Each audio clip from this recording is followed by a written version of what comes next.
You're listening to That Home Loan Hub. I'm Zibuni Salimova, here to make home loans and property investing simple, smart and stress-free. Let's get you closer to your property dreams. Hello and welcome back to That Home Loan Hub. I'm joined by our resident economist, James. Professor James, they like to call me. Professor James. Hello, Professor James. Kia ora. Kia ora. Where's the kia ora? Kia ora. Kia ora.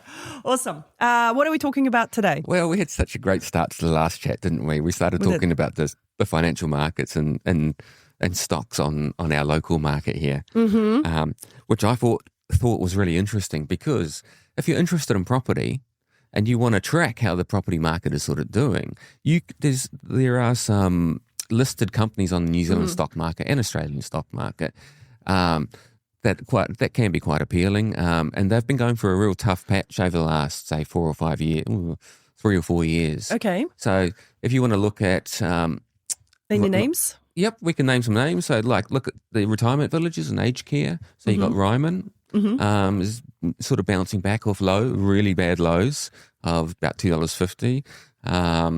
Oceania Healthcare, another, they're quite big into the aged care as well. Somerset, yep. Somerset's quite a good, well-performing one. If you look that way, can you see that hill over there? That's all Somerset. They've built that super fast. Yeah. When I first moved in here, there was nothing across that hill from me. And the other day I went for a walk there and I was like, holy moly. They've been building up like mushrooms in there. So obviously it's booming. Yeah, Somerset and Ryman are really developing a lot, and they've also doing a lot of villages in Melbourne and Victoria. So they're the two biggest and the two best known. Okay. Somerset has been performing a bit better than Ryman. Ryman's gone for a bit of a touchy period, but they look to be coming out of that. Okay. Not financial advice. Don't go and buy it. And then you've got other ones like, even something like Heartland Bank, which is more of a second tier lender, I suppose you call a non-bank. Oh, they're a bank. So, but they lend to. If you want to track Heartland Bank, that gives you a good idea of how the New Zealand economy is going, because they lend to for motor vehicles, they lend to the agriculture sector. They do a lot of asset lending and reverse mortgages. Yeah. So, and you might have just seen that company has come off from 80 cents to about $1.10 now, and probably in 2 or 3 months. Wow. Which is good, but unless you bought it like me at $1.80, then hey, it's not doing quite so well. But it just shows you that perhaps the markets, listed stocks are usually about 6 months ahead of how the economy is doing. So if it's lifting, then it means it's. They're foreseeing that maybe 6 months, mid next year, things should be doing a bit better. So it's a good way to just keep an eye on things, especially if you're interested in the property sector.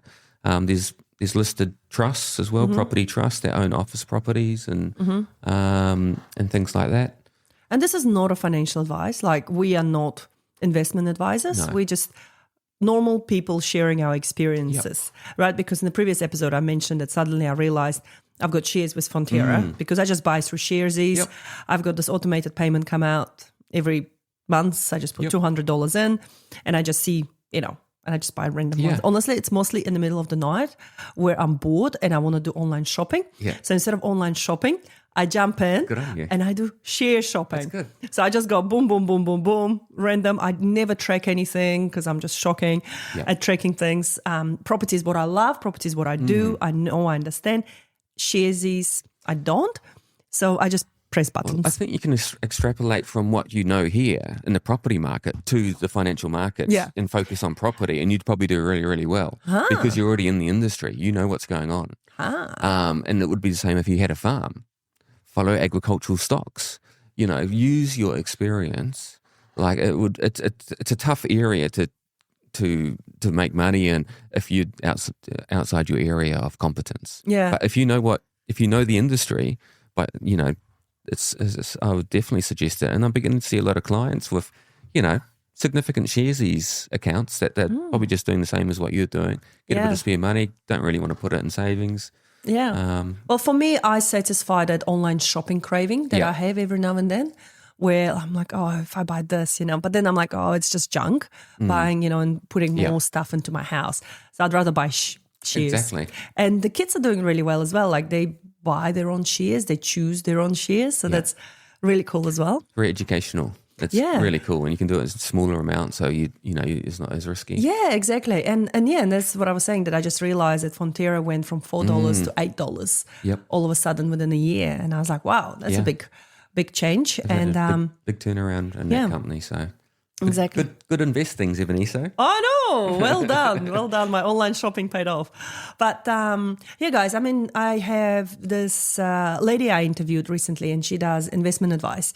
And she can, talk to people about managed funds and things like that. So there are specialists out there. Again, just like with us, if you want to buy a house or get an insurance, you reach out to us. If you want an investment advice, reach out to proper investment advisors out there. Don't be like me. Don't do shopping in the middle of the night buying random shares, because I think some of the shares are not doing that great. No, we only talk about the good ones, don't we? We only talk about the good ones. Exactly. I sold Fonterra at $4, I think. So. Oh no, James! Should have kept it. Good old days. This is what happens when you spend more than you earn. So you have to.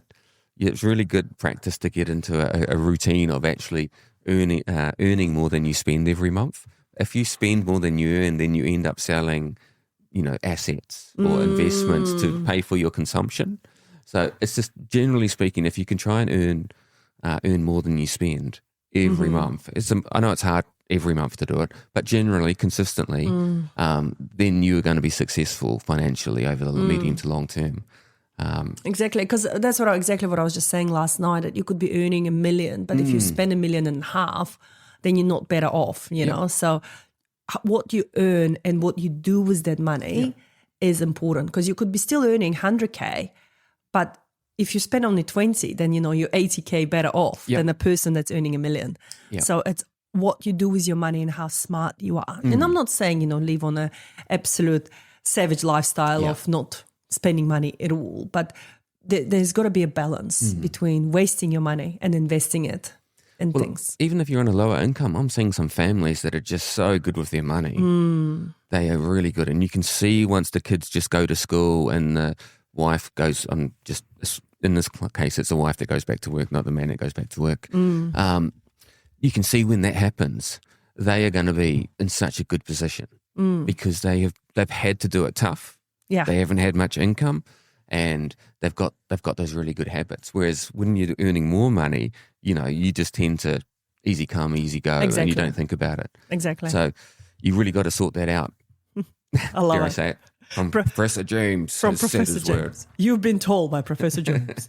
Awesome, guys. Thank you so much for listening, and we'll see you next time. Thank you, James. Bye. Thank you. Goodbye. And that's a wrap on That Home Loan Hub. Don't forget to hit subscribe and join me next time for more property tips and tricks. Your next smart move starts here.